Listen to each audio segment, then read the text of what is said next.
of the finals. This will be an exciting match, and honestly, I am really pumped coming into this match. We have Black Feather being banned out for the side of Infamous. Black Feather showed really good in terms of performance no matter which teams play it, and honestly, it is quite a threat coming into the current 2.8. Well, yeah, I think the Black Feather ban does indicate that it be a Celeste pick that they're going for, because obviously Black Feather, we saw how strong Black Feather was against Celeste. So if you're banning Black Feather, that implies you want to pick Celeste. I do definitely think that's a consideration of the ban. But they're also thinking of, do we want to get rid of Lyra? Maybe we want to get rid of Scarf instead. And it's really a tough position to be in, but I think that Celeste makes the most sense as a ban here. Yep, definitely. So Celeste would be the go-to ban for the side of Impunity. However, they are taking their time, and we do see the Celeste being banned out, in which this will open the other big mage of the team, if not then Lance. So we see Lance being picked up by the side of Infamous. Like said, Lance has been prioritized so far. Yeah, definitely. Lance a really good captain, and I don't know why they didn't go for the Scarf. If they ban Black Feather, that does generally mean they want to pick Celeste. So that's probably why, given that Celeste was banned, they went, okay, we'll just pick the Lance and maybe we'll let Scarf through and try and counter it. So that does make a bit of sense. I think Grace would just be a good pick, maybe a Glaive, but they're going to go for first pick Kestrel.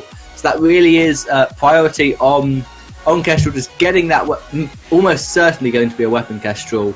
But what do you think in terms of to counter this? Obviously, Petal does quite well, but we saw Petal lose to a Kestrel earlier on. Do you think they might do that? Do you think they're more likely to go as a Glaive to try and counter that Kestrel?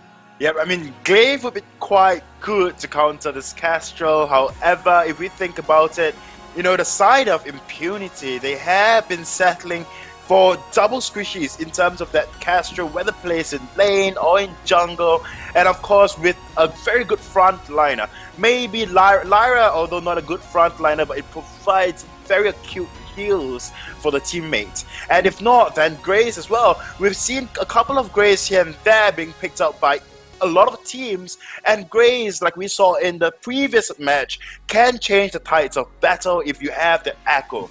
So that is one thing that the teams probably have in mind, since Lance is being picked up by the side of Infamous. I'm not surprised if the side of Impunity will just pick up that Grace to go alongside that of Kestrel. Yeah, it definitely seems like it would be a good idea to get Grace. It's just such a strong captain, and if it's not banned away by Infamous, which certainly is a possibility, because they have another ban before Impunity are allowed to pick. So I think it's the smartest pick for Infamous is just to get rid of Grace in their second ban, because there's nothing else they really particularly need to ban. You're not giving away Celeste Kestrel because Celeste is banned. You're giving away Kestrel's Scarf, I suppose, but if they do that, you've got Taka, you've got Koshka, who can just dive in and assassinate if they go for the double squishy comp. So I wouldn't be worried about the Scarf. I think Infamous should ban Grace and then force them onto someone like Catherine or Arden. Yep, I mean, Grace would be a very good ban. If not, then Lyra. We've seen Quartervore play on Lyra. In fact, just today, when DeathQ was at the brink of death, the very crucial Imperial Sigil actually dropped on him and just kept him alive long enough. So, a lot of healers would be prioritized only because of the healing flask, the removal of potions. However, Impunity will actually just remove both mages for themselves. So at this point in time, Infamous, like you say, they can just ban out the Grace. If not, then if they are afraid of that of Glaive coming through, and they don't want that of Impunity to pick up Glaive, which would not be a possibility at this point in time, can ban out that Glaive as well. Yeah, that is true. That would be meaning Impunity are running double.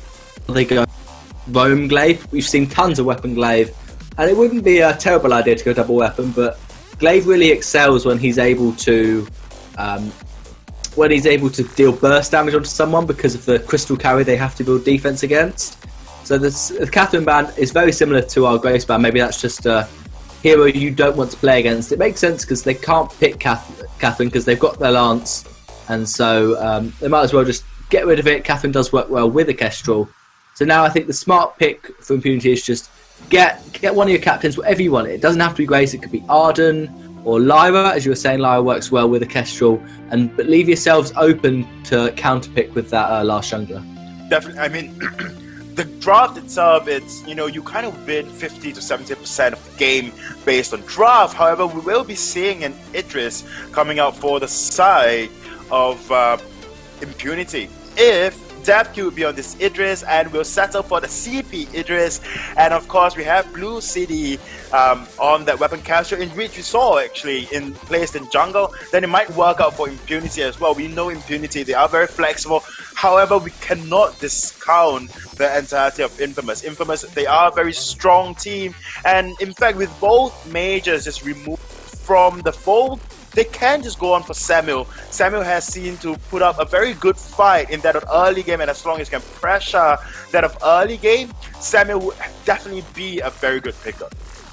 Yeah, so do you expect this to be a weapon jungle with a lane Crystal Idris? Because I think that makes the most sense, but maybe they're going to go with the CP Kestrel, or maybe they're just going to flex it. Up against this Glaive, I think weapon Kestrel will be reasonably good, so do you reckon that will go into the jungle? Yep, definitely. So what I think is Idris will definitely be in lane. So this Kestrel will definitely be in that of jungle. But one thing's for sure, it's that for a CP Idris, honestly, I think it just does so much better going into a Glaive. However, we will be seeing Spaghetti probably on that CP Adagio in which we saw earlier on as well. It hurts and it hits like a truck in that of the early game, but when it comes late game, when a lot of the players have got their Atlas Pauldron, if not, then, it's just so difficult to actually utilize CP Adagio fully in that of the early game, in that of the late game at least. I'm not surprised at this point in time if Impunity will just settle for Lyra. Lyra shuts Grace down very well, and also that of Lance, but they are going to settle for that Grace, for the impact heal, for that burst heal that Grace can provide the moment she hits level 6. Yeah, we're seeing a lot more of the captain saved in the draft, because if one team gets their captain first, they're not going to pick up anyone else. So you want to prioritize going for your carries. You want to get the priority pick on Kestrel, priority pick on Idris, and then last up you want to go, well, we'll see what captain's left. Why not go Grace? She's a pretty good captain, and she hasn't been played yet. So it's quite a smart draft from both teams. I personally think that the weapon Kestrel and CP Idris, if they go that path, will be absolutely fine if the game goes to 18 minutes. I think if the game finishes before that, then it's going to have been an early game snowball. Adagio will do well at that, so will Glaive. But once it gets to late game, and Atlas Pauldron shuts down both carries, Glaive and Adagio both focus on attack speed, whereas actually Atlas Pauldron kind of shuts down Kestrel and Idris, because they're all basic attack oriented heroes. So I think that's really going to be interesting, the counterplay between blocking the Atlas and blocking the CC, especially against a Glaive. Definitely. So that is one thing to consider for both teams as well. And the early game, like you say, will definitely be onto the side of Infamous, and past, say, 15 or even like, say, 17 minutes, around there, 15 to 18 minutes, will definitely go over to the side of Impunity. However, we know that Impunity has been really aggressive and wants to be the aggressors in the early game, and this comp don't really stop them whatsoever. Right, they can really just go aggressive in the early game if they are running the CP Idris. Maybe after the Idris gets the Frostburn. If not, then the Sora Blade will do fine. But if they are running the weapon Castro, then it's gonna put out a lot of hurt in that early game. Right, so we do see DevQ going on to that Idris, which means Idris will be placed in lane, and Blue City, whether or not CP or weapon powered, will be placed in that jungle. So that is one thing to consider coming into this game. It is just down to whether or not Infamous can really push every little advantage they get, and whether or not they can fully utilize the early game of their comp. Yeah, I do think that, it's going to be a CP Kestrel. Looks he's picked up 2 crystal bits. So this is really interesting. We're going to steal Weapon Idris, because Weapon Idris, 100% win ratio. CP Idris, 0% over the weekend in SCA at least. So that does make sense for Impunity. Maybe just for a psychological standpoint, they've seen Weapon Idris win, they keep seeing CP lose. Infamous going for a 3-man invade, but Cour is going to be able to steal away backs. I don't know if that scout trap's going to catch him when he goes for it, but very aggressive from Infamous. I think he's going to obviously walk over that scout trap. So Infamous know where Cour is. He's going to get the back camps. Yeah, he's got a weapon blade, so there's no question that Cour will be able to secure these backs away. And DefQ and Bluxty managed to get their own back. I don't know if they got the healing tree, and I think they did actually. No, they wouldn't have got it. They only got 4 CS on Bluxty. And so that's pretty successful for Impunity. He could be double, but he is graced with boots. So he's going to boost, but there's an afterburn. Impale does not land. Healing flask had to be used, and now Cour is stuck between a glaive and an Adagio. There is no shop. He cannot shop and buy boots and run away, but he's so low. What Basic Attack does secure the kill from Adagio. First blood picked up, but somehow the gold lead is massively, by about 400 gold, in Impunity's favour, despite the first blood going over to Spaghetti. Yep, firstly, it's because DefQ and Bluesy, they actually roamed into lane and that of the jungle together. That way they received ambient, and on top of that as well, Quarterval went into the backs to actually remove the backs, or rather take away the backs from Infamous. So very good play coming out from from the entirety of Impunity. And like I said earlier on, Impunity really favors and like the strategic movement throughout the map, whereas for Infamous, they just have very, very good macros. They do, and Shingy's going to be able to... So Tezzaboy secures that tree. Good pushback, so Quarterboy does not start up Tezzaboy with the knock-up. And now Shingy is going to have to back away. Now Impunity could go aggressive into the jungle. Bluxty's considering it, but it's just going to back off. The wave is far pushed into DefQ's turret. Now he wants to go back up to lane to secure that. I'm sure Quarterboy will get some nice ambient gold. And it's now the gold is much more even with that trade. I think Adagio and Glaive have managed to farm themselves up reasonably well, but there will be some backs shared by the laner and the jungler. Oh no, DefQ actually sees how big this wave is and decides I should probably push this in and force Adagio to come to lane instead of being able to share backs himself. Yep, definitely. So that is one thing to consider all in all. We know that Infamous, they are really infamous for team fights. As long as they can be the aggressors, they would usually come out on top because of how well they are in terms of micro plays. Whereas for the side of Impunity, they really just win with brains and how they just roam around the map. And we did see, and you did mention earlier on how, Impunity actually had got a 400 gold lead, although the side of Infamous got first blood. So that is one thing to consider. Watching both of these teams are very good in their own rights, but they are good in very different manner. Yeah, definitely. It now looks like Impunity want to seize this turret. Crystal Kestrel really good at doing so, but just to get some poke. DefQ with 1.6k wants to port home, so it's going to go and shop, and now they're scared. 8k gold apiece for both the teams, dead even in terms of that, but not quite in terms of kills. And I would be very surprised if, as I said earlier, Atlas is not the second item of Tezzaboy and Cour because it seems to be vital against, well, not against Crystal Kestrel anymore, but against the Idris it's very important, and against obviously Shingy and Spaghetti it's vital. Yep, definitely. We do see though Spaghetti just staying in lane, and we did see earlier on of how Chingy just hyper farms Spaghetti up as Tezzaboy going in with the Impale, and Afterburn does land. DefQ's pop the healing flask. Now Shingy's rotating down Impunity jungle and will be able to get away. Tezzaboy almost stood inside an active camo, so position, but Spaghetti is taking these glimmer shots, have to use the healing flask, he'll be okay, but Quarterboy may not. That's a nice double knock up. Tezzaboy is going to fall. Afterburn going to catch up Luxy. He is so low on energy, going to miss one glimmer shot and fall to Adagio damage. And now DefQ's left trying to defend the target by himself. Nice double shot on the Chakram onto Shingy, and Quarterboy wants to go in. Shingy's very low. One more basic attack. He's going to use his boots and get away, but DefQ is going to be chased down by Spaghetti. Boots for himself as well, and that is a good trade for Infamous. Yeah, we have been seeing Infamous coming out really often. Or not often, but in this week at least with the CP Adagio.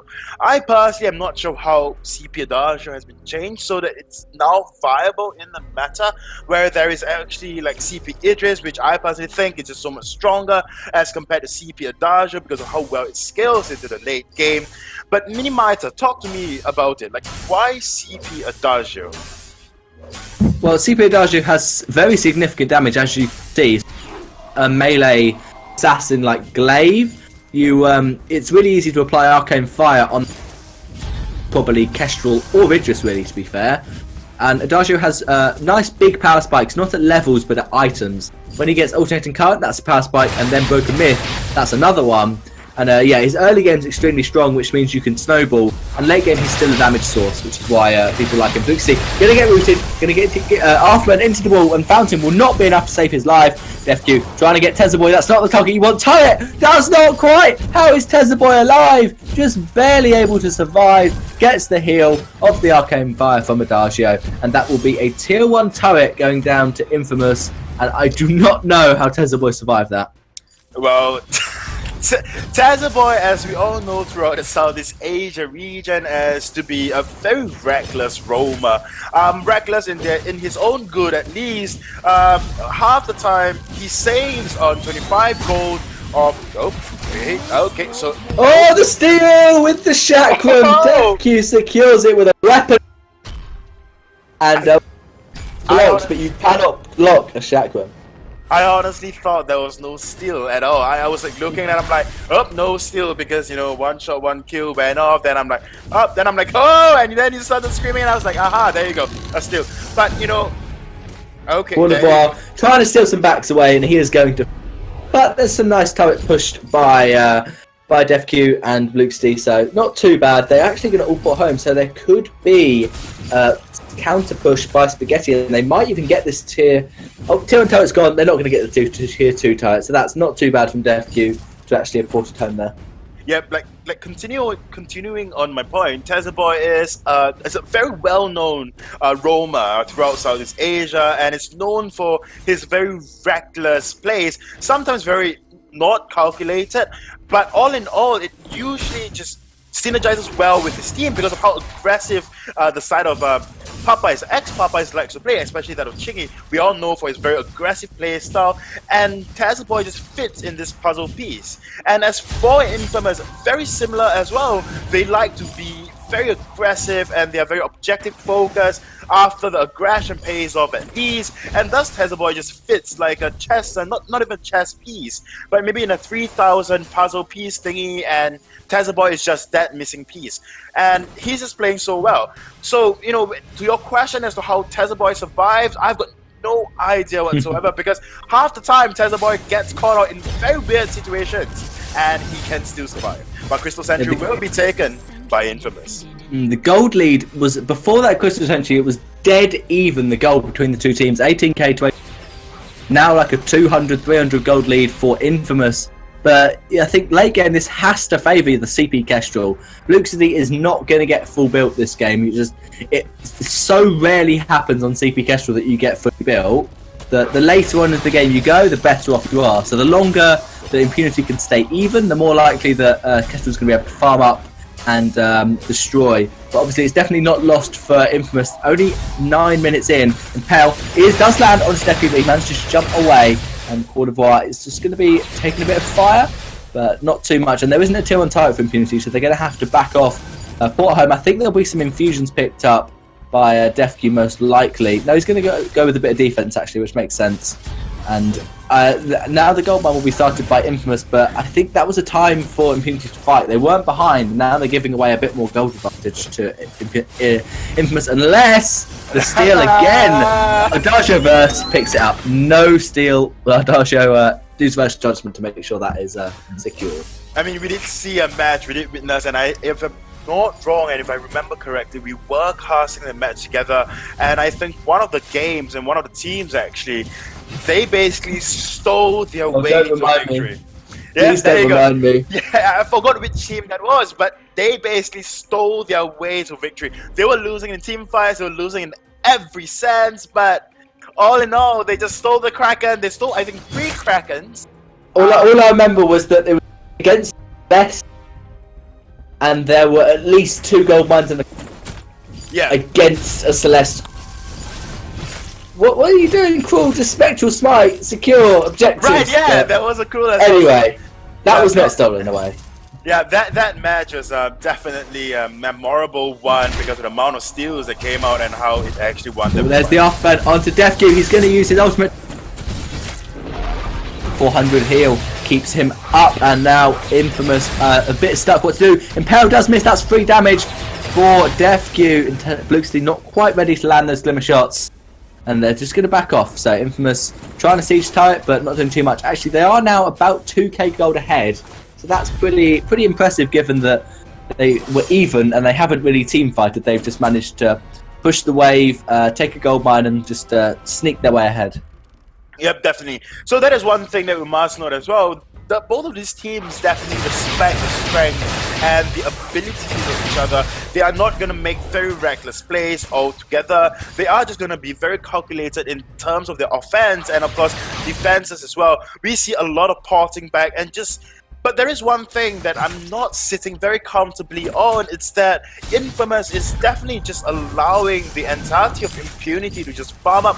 And we all know what that would cause, especially since they have got an Idris and, of course, that of a Castrol as well. And like you say, they just scale so much better coming into the late game as compared to them. And, of course, the Crystal Adagia as well. But Adagia at this point in time, picking up that Metal Jacket, definitely good help. Oh. That's an awful lot of defense, but Bluesy's going to get caught out by She. But Idris on the other side, he's going to boot in towards Spaghetti. So much damage going down.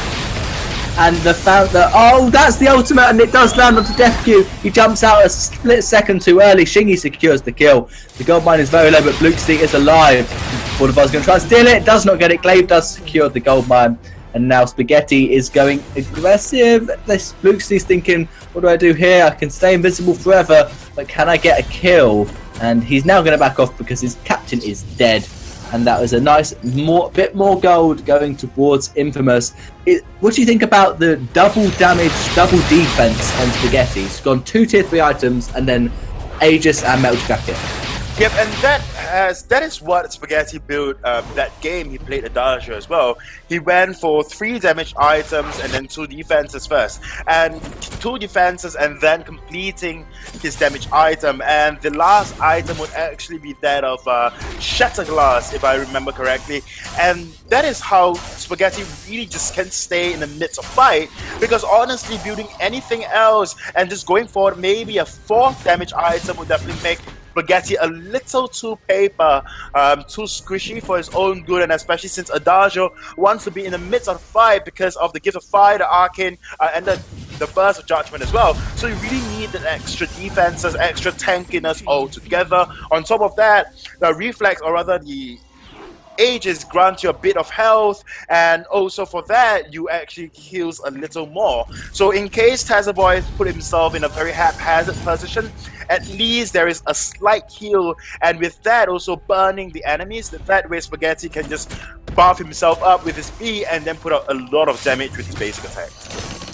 Yeah, certainly. It looks like Infamous are just going to look to try and steal away as many camps as possible, possibly looking for a team fight. DefQ has got a full Aegis, and Bluxty's only on 2 damage items completed on CP Kestrel, so not really dealing out the massive damage that you sometimes see. Also with the CP ratio going down from 160% to 140%, that's an awful lot of crystal power, awful lot less damage that we're going to do now on CP Kestrel, and so it is able to be tanked as long as they have respectable defense. So there's going to be the power on Tezboy and a double stun block on the Atlas, but it will not be enough. Bluxty is going to fall to Adagio, and now Idris trying to get the kill onto Tezboy. Again, that's not the target you want. How is Tezboy alive again? He's still alive, but DefQ has had enough. He doesn't care if he dies, he wants to kill Tezboy, and he does succeed.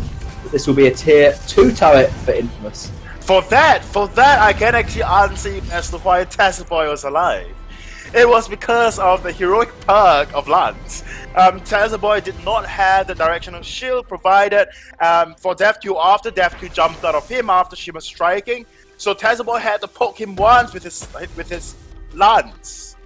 right? I think that is what it's called, or maybe it's, yeah, I think it is a lance. Yeah, so Lance had to like poke him with a lance, and thus granting him the directional damage reduction, and thus he could survive a few damages coming out from that of Death Q. So very well played on Tazzaboy. I think we need to be picky there. Actually, his heroic perk is that his basic attacks pierce through multiple targets. It's his Githian wall that gives him damage reduction. All right, there you go. Yep. So the Githian wall passive, I think. Yeah, that's passive. Yeah.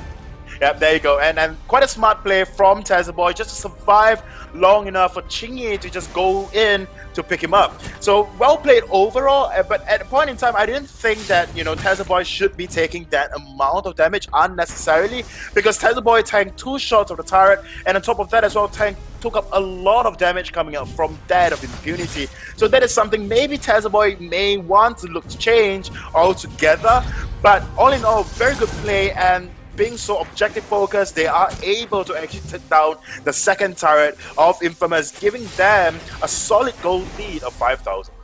Yeah, 5k gold lead so far. Bluxty has now got 3 damage items. Finish Myth, which get you 1 shot in to initiate the fight, gets a few broken myth stacks, and then once they try and dive on you, you get that massive active camo trap stun, and that could really turn the fight around. I think the Impunity is just trying to not fight for like as long as possible, just to let Kestrel farm up. There's infusions now on Bluxty ready to be popped. FQ already used his, and there needs to be vision on Kraken. The Quadrivar is being quite out of position if Infamous decide to go on him, but he just needs to make sure that Infamous aren't taking Kraken, and there's going to be an impact over the wall, but dodged by DefQ with the Shroud Step, and Impunity just getting the heal and just not quite sure what to do. There's lots of backing home and lots of trying to not fight.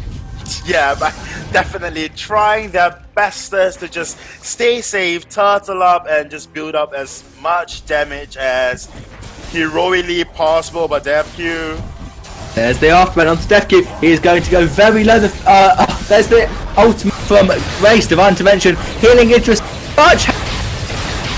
That is such a taking the to the face, but it just will fall in the end. Not enough healing on this Grace, and that is a double stun set up by Bluxty. Will he be able to pop it? It doesn't seem likely. We get taking a lot of poke. Tazzaboy will be the target and most likely will fall. There's boots used by Bluxty. Echo on the roll from Tazzaboy. 1, 2 damage shots. That's secure. Adagio. Can he do it? Tazzaboy dodging. No, he cannot dodge. And Impunity turn it around.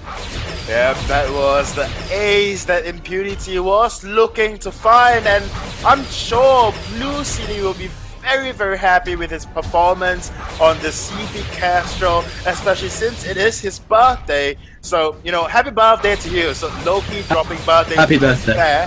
There you go. So, all the casting team is just wishing him a happy birthday, but definitely very well played from Quadrivar. That is something that we must note. Quadrivar immediately used Divine Intervention onto DefQ, burned another one for DefQ. DefQ, with that, able to pick up, you know, 1 kill. Then it was just down to Blue City to just pick up Spaghetti and Tazzaboy afterwards. So it's a very well thought out team game plan there. But all in all, I personally think it was just done because of Infamous and how Chingy was just too tunnel vision into taking out DefQ and ignoring all other damage coming through.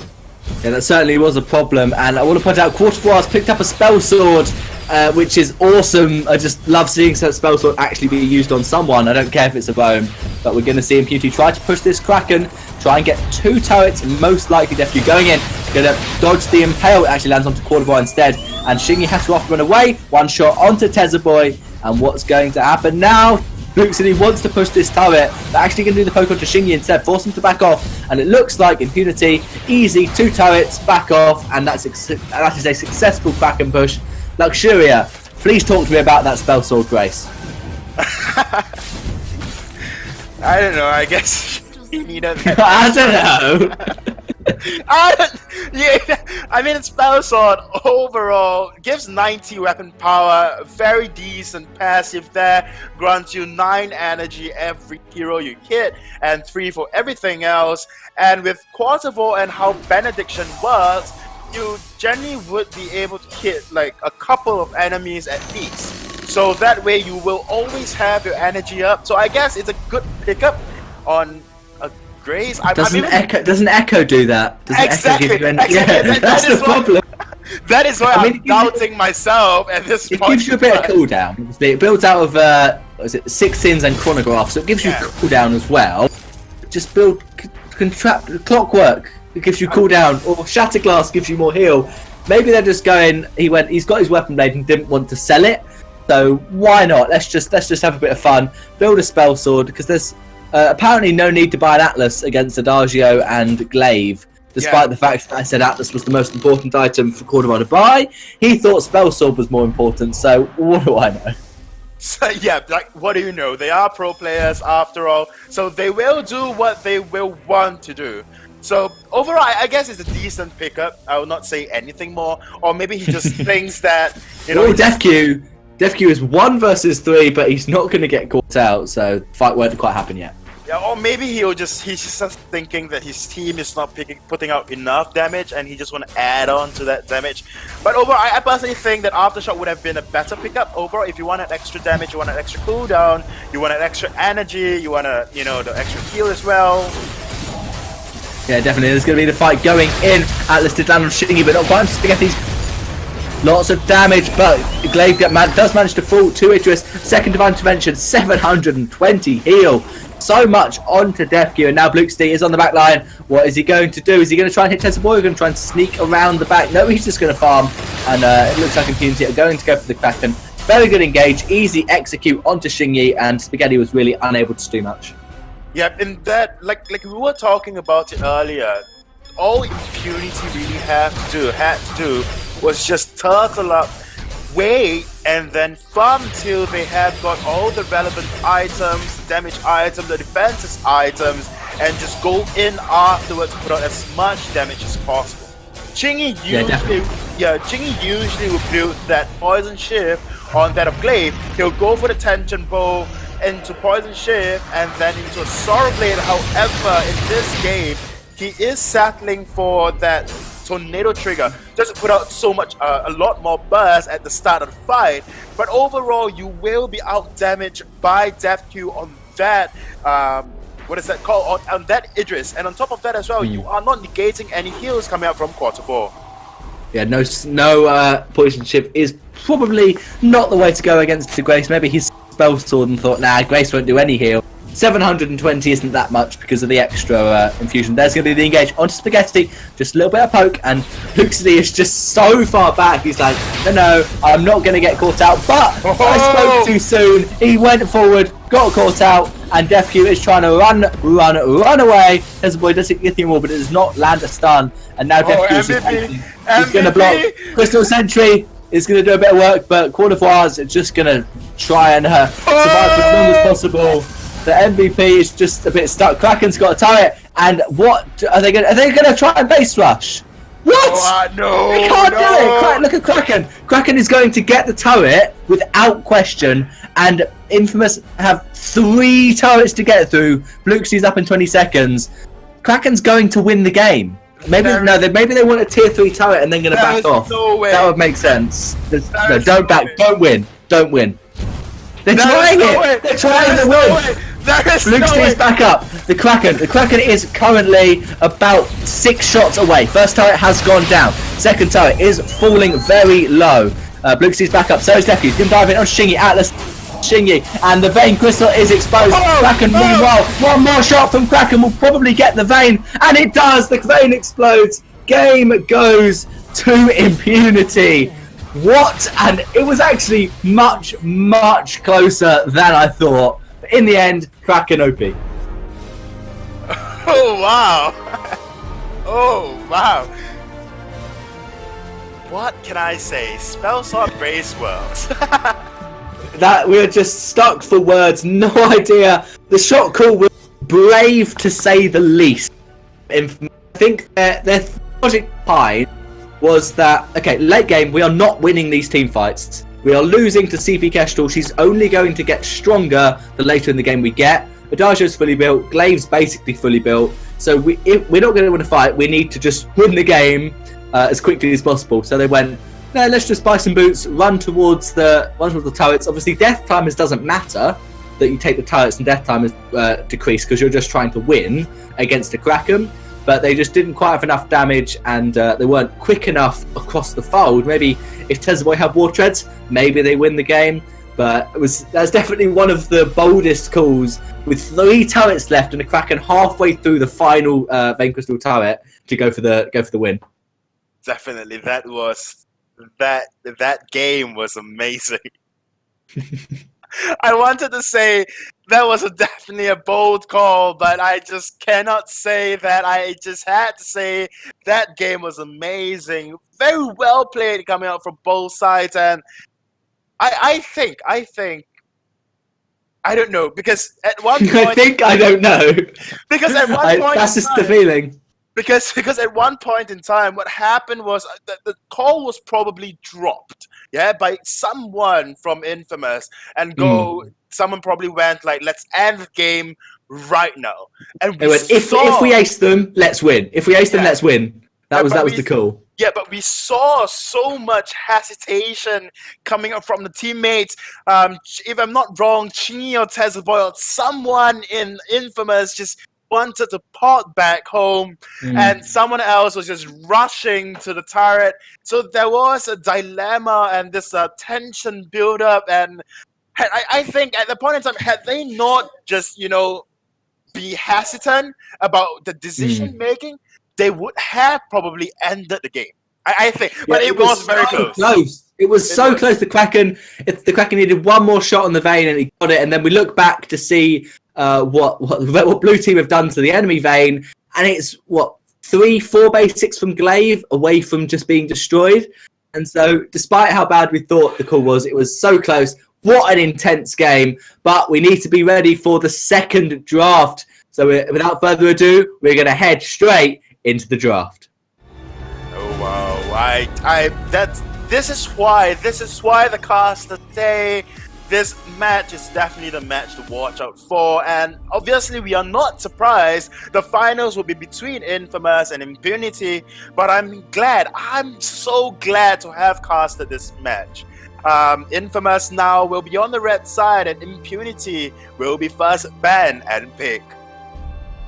Yeah, so Kestrel obviously may be banned away. We know very high priority for both these teams. It's a comfort pick, and it's clearly a flexible pick because we've seen a Crystal Kestrel. DefQ loves to play Weapon Kestrel, so I think that could be banned away as the B side. I think Infamous could do that. A side ban, Catherine would make a lot of sense if you want to prioritize picking that Kestrel. Otherwise, Blackfeather, or they're just going to go for the Grace. So we haven't seen a lot of Grace ban, but it is a pretty meta ban. If you don't want to play it yourself, you maybe want to prioritize Lance, which is most likely.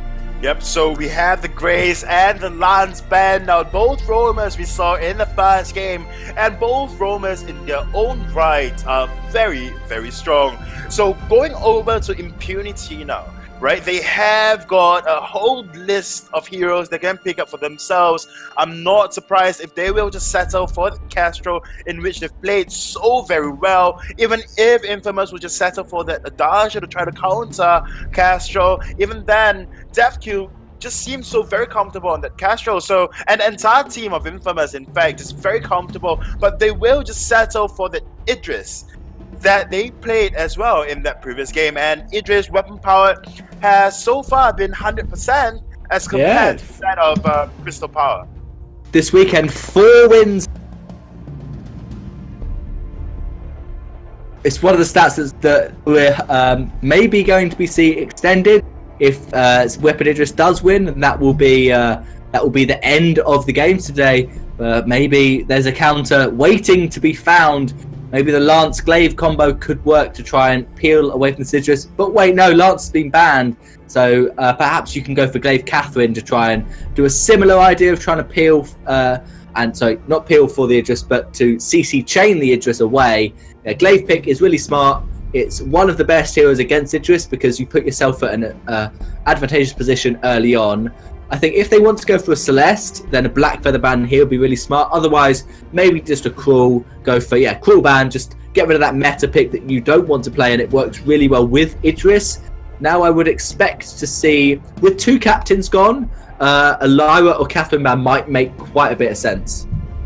Yep, I mean, they can just remove that Lara. However, the side of Infamous just do not have that history so far of playing Lara, but they will definitely go for that Lara being banned out. However, there are still a couple of meta pickup available for the side of Infamous. That would be that of Finn, and they can definitely pull the Finn off, especially with that of Glaive as well. So Finn and Glaive has been known to be quite a push and pull combo, quite a good combo wombo thing altogether, but they will settle for the Ardent for the extra health barrier, and of course the ability to just zone your enemies out with that very soft CC in terms of that gauntlet.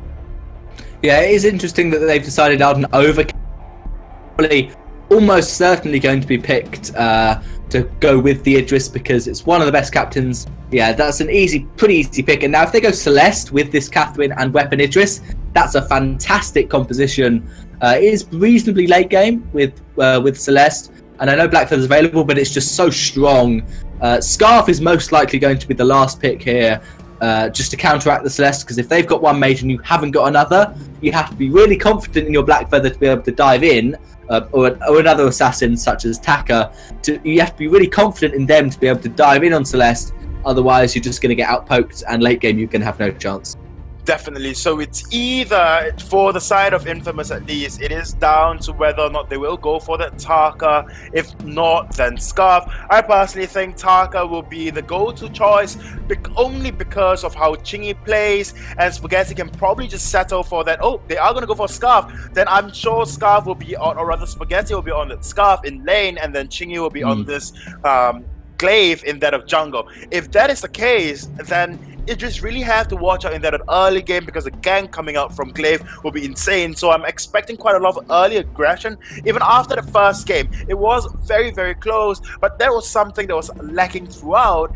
Glaive tried, or rather Chingy actually did try to go in for those ganks, but were just protected because Quartervore, because of how dynamic Quartervore is just roaming throughout the maps. If you're not in your bags, he'll be in your bags, taking your bags away.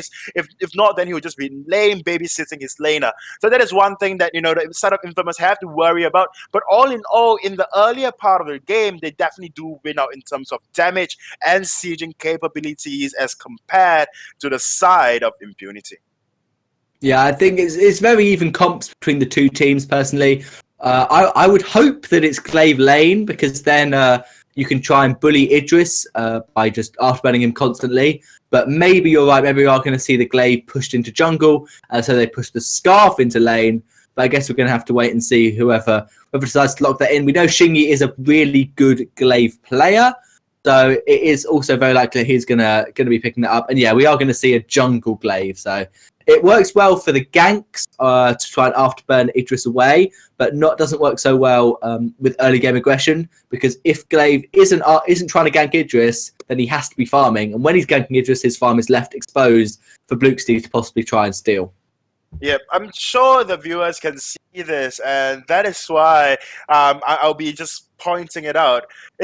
I mean, they are on their tournament server, they have got all the skins unlocked, but Quartervore more often than not just refuses to use any skin. It's just something interesting that I just realized, and I'm just gonna point out altogether.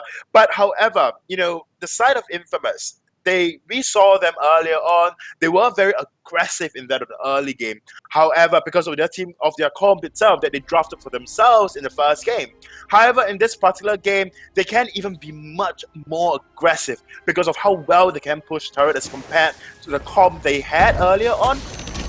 So in this case, I'll be rather disappointed myself if the side of Infamous would just be passive and just decide to farm up, whereas Quartervore, once again, going to the He's gone for the weapon. Yeah, he thinks he's picked Grace. I think he's accidentally bought a weapon blade thinking he's Grace. But he is going to get one back, certainly. Glaive has got an afterburn, but Glaive's not even going to try and stop him. Glaive probably thinks that Deathq was the one who took the backs, and so there's no chance that he would have been able to stop it. And once again, it's a really good start for Impunity, despite Infamous getting the Elder Tree in. Wait a second, that's an afterburn. Deathq going to fall. Is this a repeat of the first game, luxury? We've just seen first blood for Infamous and backs taken away by Quartervore with a weapon blade. Well, I mean, as long as quarter four with the Catherine it will be building into a spell sword, then it will be a replicated first game. But all in all, I Oh, think no. it is just going to happen for Catherine itself, or rather, with a glaive in game. It means that you have to you will be expecting a lot of early game games, right? And you have to be prepared for it. So if you are just slightly caught out of position, then Glaive can definitely take full advantage of that, punch you into turret range. If not, then just punch you away. And with Arden and a Vanguard slow, and top of that, Spaghetti with the Goop as well, slow you even further and making you so immobile. Without your Shimmer Strike, without your Shroud Step, it will be difficult for you to get away in that early game. However, altogether, as long as FQ can play safe, right, then definitely Impunity will have this. Yeah, definitely. I think Spaghetti is just going to try and off, and I don't expect to see that much aggression. Defq knows that Shingy to get afterburns, so it looks like Defq's just going to be very defensive up until now, because he's seen Spaghetti rotate down. Who's going to be able to secure this Elder Tree? And Bluxity's going to start it. Stun does land onto Glaive, and Bluxity with one basic attack secures the Elder Tree. That's massive. It means Shingy cannot contest. 110 gold for Bluxity, and Shingy forced to port home because they really can't fight that Celeste after she got the Elder Tree in. Yep, definitely. So, I mean, they tried their bestest, but it was just the slow Spitfire coming out from Spaghetti that allowed Blue City to actually secure that. Overall, I will be hoping to see as even as a game as the first one, but honestly, I hope Infamous will not be affected by TILT in this early game. They just want to play to their strength of the comp, and that would be the early game itself. And hopefully Infamous can do that, because I mean, DevQ on this Idris will take some time before he ramps up, before he has got his damage, even later than that of Scarf. And Scarf has just got such a better siege potential as compared overall, and even comparing it with Celeste as well. Yeah, speaking of Celeste, Boots is going to get stuck by the afterburn. I'm going to return the favour with onto Shingy, but Rooksty forced to use his damage. Fire doesn't quite connect. One more basic will secure the kill. Shingy afterburn. Oh, no, wow. Vanguard will be enough. Court of War is now going to try and secure the back. Crystal Sentry has spawned, so he's strolling. Takes 13 seconds to reach its platform and is going to try and fight. Here he is. Crystal Sentry is very annoyed with Shingy, and Bluxty has respawned. So Court of War, not sure what he's going to do. Is he going to try and run to buy Fountain? He cannot afford Fountain because of his weapon blades. He's going to go back towards the Sentry, and Bluxty is back. Going to get the core collapse onto Shingy. Not quite in time to keep Court of War alive, and Court of War nearly got that Fountain. Well, nearly. So that fight, it seemed so revengey altogether, because we all know, because at some point in time, when you just get away from enemy's jungle, the sentry is there, you just want to give up on that kill, you want to just walk off from that, and you do not want to go on further. But that just seems so revengey, like, oh, you come and take my bags, I'ma just kill you right now. I don't care who is gonna slow me, who is gonna come after me, and I'm just gonna destroy you in front of your sentry, and your sentry is gonna say nothing to that. So I guess overall, very well played for Chingy, and we are gonna see a very similar strat coming out from Infamous at this point in time. They are just gonna hyper farm Spaghetti up, as much as possible. We see Spaghetti with 55 CS. I mean, compared to DevQ. You say that hyper farming Spaghetti. DevQ has more CS than Spaghetti. Exactly. By 2. So let's call that even. And Bluxity's 30 CS ahead. And there you go. This is one thing that I want to point out, is that although we do see that it's clear that Chingy wants to hyper farm Spaghetti, but Blue City has just got more CS as compared to that of Chingy, and DevQ have roughly more CS as well as compared to Spaghetti. So the hyper farming isn't quite working at this point in time, but altogether Chingy's items are relatively cheap for him to build early game damage, right? So Chingy just need the Tension Bow to put out a lot of burst damage in that early game with the Afterburn, Twisted Stroke into Blood Song once he gets his level 6, in which he is at this point in time. So with that hope, there you go. There's going to be the Afterburn onto Bluxty. Bluxty is going to try and land the core collapse, Stop Chingy, that will be successful. Where's the Solar Storm? It's ready to be used. Lucy doesn't want to use it just yet. DefQ is very low, but so is Chingy. Is he going to risk the afterburn in 5 seconds? Not quite. And both teams just backing off. The gold is dead even, despite the 3 kills in favour of Infamous, just because of that CS disparity we were talking about earlier. Yeah, the CS is just such a big thing. Although you are trying to hyper farm, but you are just not doing it very systematically, and thus, you know, your opponents just can farm so much better as compared to you. Chingy spent a lot of time trying to take down Quarter 4 earlier on, and that really would spell doom because, you know, the faster you take down your backs, your jungle, the faster you clear your jungle at east, the faster they spawn, the more rotations you get out of your own jungle. If you're gonna overstay your comfort, you know, overstay in the enemy's jungle without taking much farm, then it will fail on you altogether. But of course, going back onto this strat in which Infamous actually used earlier on and won the game for them, I'm not surprised if at this point in time Spaghetti can just put out as much damage as compared to when she was Celeste in this particular matchup. Yeah, definitely. So I think Blux is almost level 8, but doesn't really want to fight. And yeah, definitely Blux is just gonna back off. They're being very,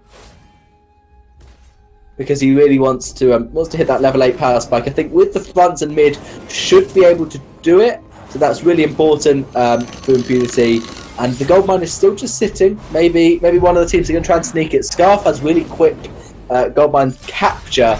DefQ could be caught out. There's the afterburn, pushes him away. Lovely shroud step was used by DefQ just to make sure the glaive afterburn doesn't hit.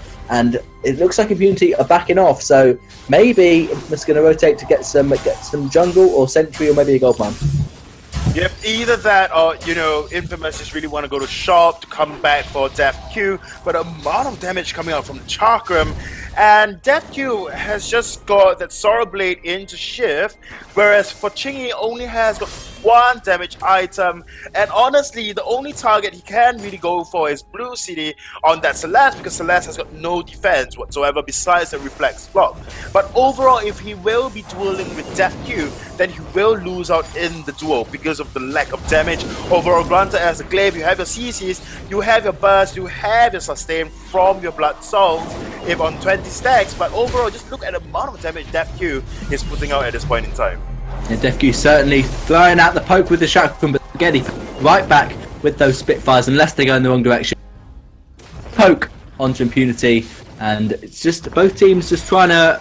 No one wants to engage first because the team that engages first is going to get CC changed by a Gauntlet and Afterburn or by Core Collapse into Merciless Pursuit. So both teams are just like, oh, we'll wait until our Crystal Carry has 3, maybe 4 items, and then we'll actually start doing some proper fighting. Gold, again, dead even. No one wants to really push any advantage they may have in terms of rotation because they're just too passive. No infusions and only 5 stacks. 9 minutes, almost 10 minutes in for Quartervar. He's doing half a stack a minute. It just shows how passive this game is being. Yeah, this game has been very, very passive from the get-go, but the fight will be ensuing. Will be, and there's going to be the Gauntlet. Going to be stunned out by Quartervar. The Merciless Pursuit stopping Tesla Boy's Gauntlet. That is just for the BM. Bad manners by Quartervar, and now Impunity could definitely look to fight. And Quartervar is the Spell Sword master. He's building Spell Sword on Catherine as well. There you go. I told you. No! It's meant to be on Glaive and on maybe on Kestrel, but it's me off. But another lovely Shroud Step by DefQ. It's done onto Shingy. A great Crucible onto the Blast Tremor. Shingy taking a lot of damage, but Bluesty is very low on energy, and they're going to have to back off. This could be a turret for Infamous, despite seeming to have lost the fight.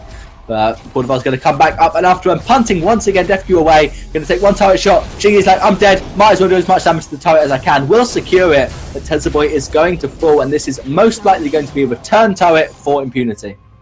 Oh, well, that is not a very good trade, is it? Because if you are going to take a turret, Tesla Boy risked his life to just save Chingy. Chingy just wanted to commit suicide, and Tesla Boy got get caught out in the end, in which Impunity at this point in time can just easily take 400 gold per person, per player for themselves, and if they want to, they can just push into this turret, force this turret to go down, and they have got 600 gold in advantage to your 200 gold, and on top of that as well, they have 2 return kills. I personally think Infamous now is playing a little too impatient, and granted, Chingy was about to die, and that is when you should just leave him be. You should just go and say, okay, he's about to die, he's just going to sacrifice his life, so he's going to take down the turret, and then we bug off. We do not try our best to, just stay in the fight and just restore our members, because it could have been a bigger, more catastrophic event that will, come from that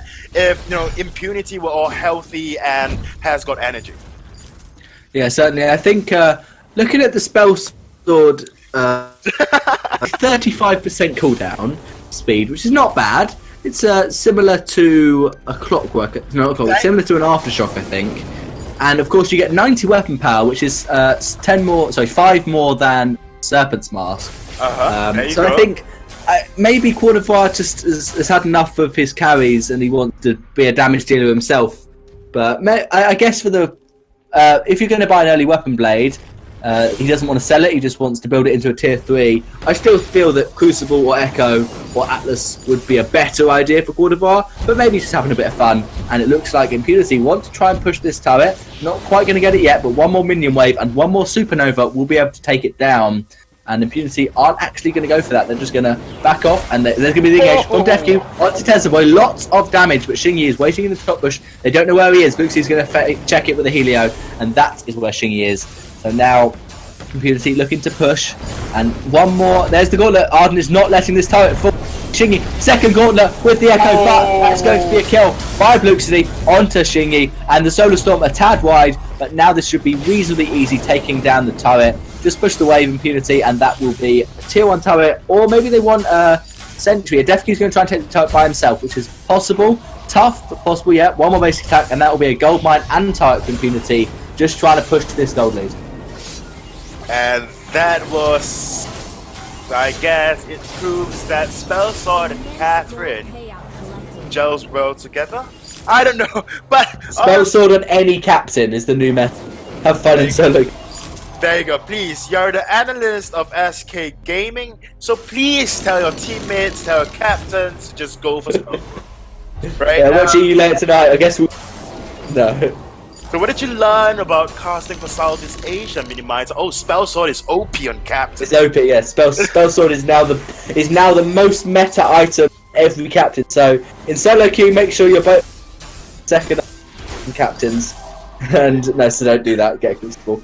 But yeah, Impunity really 4k gold ahead in this game. Actually, only about 3k gold. So they're not massively ahead, but they can really start to push their advantage. Despite the fact that Spaghetti's got has actually got 3.5, almost 4 damage items, whereas Bluetooth's only got 2. Obviously, there's been a lot of hyper farming onto Spaghetti, but I think that is really interesting how they still couldn't win the fight despite how far ahead Spaghetti does seem to be on items. Yeah, that's 4 damage items now completed. The problem with Scarf is that, your fireballs do not just stay there. There is no detonation for your Spitfire. What you can detonate your Spitfire, quote unquote, would be that of Goop. And it is just an area of effect, and people, or rather players, can just circle around it, and that would be another 10 seconds before your Goop is up, before your Spitfire and Goop combo can come up again.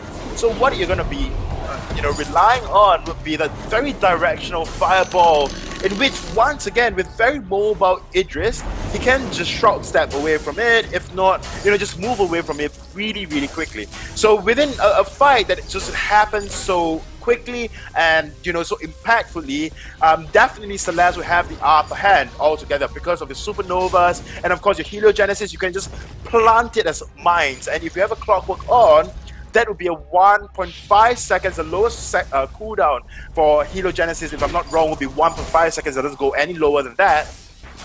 Then that way you can just plant a field of mines and just detonate it every now and then. So that really is the thing that is going to differentiate the two majors, that of Scarf and Celeste. So Celeste overall has got bigger burst as compared to Scarf, which is basically really tick damage, overtime damage. Oh, that was the blast hammer thrown down by Cordovar. DefQ's trying down by the sentry. That is a gauntlet. White Echo on the gauntlet. There's the second one. Oh wow! How is Spaghetti's health bar is even lower than Tesla Boy's, almost, but Tesla Boy did manage to fall, so that will be Impunity easily taking this Kraken with so much damage on that Celeste. Yep, that was Spaghetti channeling the Dragon's Breath, and it is very similar to, you know, what happened then, or what happened in previous match as well. No, not a previous match, but previous set. You channel your Dragon's Breath, but my Solar Storm comes out, it hits harder, it's a global ultimate, and it can just fire you in the face with it. And that is the issue right now that, you know, the entirety of Infamous really is facing right now, with that Scarf being picked up, because you have to be rather in close range for that, you know, Scarf to put out massive amount of damage, whereas for Celeste you can just poke from afar. Just look at the amount of range that Celeste has on the Heliogenesis, and on top of that, the Solar Storm as well. Just really turning the Dragon's Breath into a Dragon Sneeze.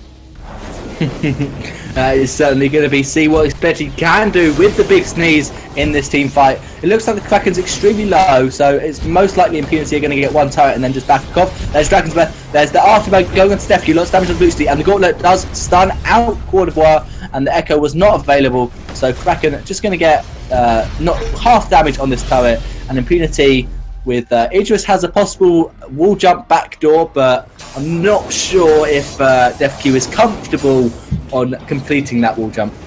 Well, honestly, they can just rush the base right now, and if you think about it, Infamous can't quite out-damage them whatsoever. We saw the amount of damage of Blue City, the DefQ can just put out, and DefQ, the amount of damage I'm basing DefQ's damage on will be on Tesla Boy. The supposed tankiest hero in that of Infamous, and we saw one chakram followed by a Shroud Stab and an empowered basic attack took off a quarter of Tesla Boy's health. So that is one thing to consider for Infamous going into any team fight. And if Spaghetti were to just channel this Dragon's Breath, then be very, very prepared for a point-blank Solar Storm in your face. Yeah, Bluxy still working towards Clockwork. Interestingly enough, gone for Broken Myth third item. We've seen a lot of Clockwork third on Celeste. This time he's going for the more traditional Broken Myth, just to try and stack up as much damage as possible. Here we go. There's no Crystal Sentry. Impunity, the blast over is blocked. Cordovar almost going to get rooted, and now Impunity are going to probably take the Sentry and look to just front door. They're just trying to push the wave, and they just need to take a fight. If Impunity win a fight, that is the game easily for them. DefQ's going to try and hide, and now they want the Sentry. That's a really nice rotation for Impunity. They just went up, went round, and then came back, taking out the Crystal Sentry once again. Now there's no Sentry, there's nothing in the jungle for Infamous. They need to be extremely careful of where Impunity are. If they don't have vision, they should probably expect that Impunity are waiting to kill them, hiding in the bush. Although, speaking of vision, Tesla Boy has actually got two lovely, make that correction, one lovely scout trap in Impunity's jungle. Yep, you say that, and we have been talking a lot about draft, and that Black Feather, it's quite a relevant pickup going up against Celeste, and thus, you know, Impunity really played the mind game since draft, right? Impunity did not reveal hope, but I'll just hold my thoughts. DefQ going in with that basic attack, but not doing much damage at this point in time, but Impunity definitely advancing, trying to just push Infamous back. But back to my point before the next fight breakout, which will be now. Right now, DefQ's going to go in, as you said, loads of damage on, despite being the supposed tankiest team. Going to block the Merciless Pursuit, but Bluxty is trying to 1v1 Shingy. That gauntlet will be blocked up by Cordovar. Lovely. And that fountain is nowhere near enough to keep Shingy alive. Now Impunity, 3 versus 2. Blast Tremor slams it down. There's the Echo. Second Blast Tremor is not blocked up. So DefQ is just trying to push the wave. And what Impunity? Do something, win or take Kraken. They're going to take the Kraken. They just want to be the safe option. And look, just have a look at the CS difference between the junglers. Who would you say is slightly ahead in this game? Well, let us just forget about the CS thing altogether. Okay. Infamous. Oh wait, DefQ trying to 1v2. He was trying to take farm. I was just looking at Kraken and then saw DefQ's health bar plummet, and Impunity might be throwing this game away. They were far ahead, still 6k gold ahead, and now it's Bluxty 1v1 versus Spaghetti. Quadivore and Tezzaboy just not doing much. Tezzaboy has got a Vanguard, whereas Quadivore only with a stun, and Blast Tremor is up. Echo in 15. Spaghetti booting in to try and steal the tree, and unable to do so, and Quadivore lands the stun, but the Vanguard comes through, and there is a Crystal Sentry, so that will be enough for Infamous. But then again, they're now going to start up Kraken, and apart from a miraculous Solar Storm steal, which I guess Luxty will probably attempt because there was a flare, so they know that Kraken's being started, and that Solar Storm will not be in time to steal the Kraken. Unlucky Luxty. But the Blast Tremor comes down. I think, yeah. I don't know what he just was trying. He tried to 1 versus 2, 1 versus 3, because the Sentry was essentially there. But they're back up now. Obviously, FQ, is he going to do it? Is he going to wait for that wave and go back door? He could. It's definitely possible if he just stays in that bush. He might be staying in the bush to just jump on Scarf as soon as Scarf exposes herself, but I think the smart thing to do, yeah, he's been spotted out. Just take the Kraken. They're going to get 2 turrets, win the next team fight and win the game, or win this team fight and win the game. There's the gauntlet. Going to stun up Luke, he's taking so much damage on the go, and that is going to be Idris going in the arm to Arden, and that is Idris also getting stunned by the gauntlet. Here's the breath. Scarf going in. She's going to get Solar Storm. She's going to not be able to do it. Triple kill. DefQ on a monster with his breaking point. We say he made a slightly questionable play, and this time you should try and win the game against Kraken, because Kraken has 4 turrets to get through, not 1. Well, yeah, true. So at this point in time, it is definitely a good game, well played, to the side of Impunity, definitely showing that as to why they are the reigning champions of Southeast Asia. But I cannot deny, I cannot say enough that Infamous definitely played well with their new roster. Overall, I think it was just some missteps along the way, and of course some misplays altogether. Infamous unable to just fully utilize their early game advantage going up against Impunity, and thus allowed Impunity to just slowly build up the damage, just ramp up all the damage items that they need, and just at one go, when it hits the 15-minute mark, or not even 15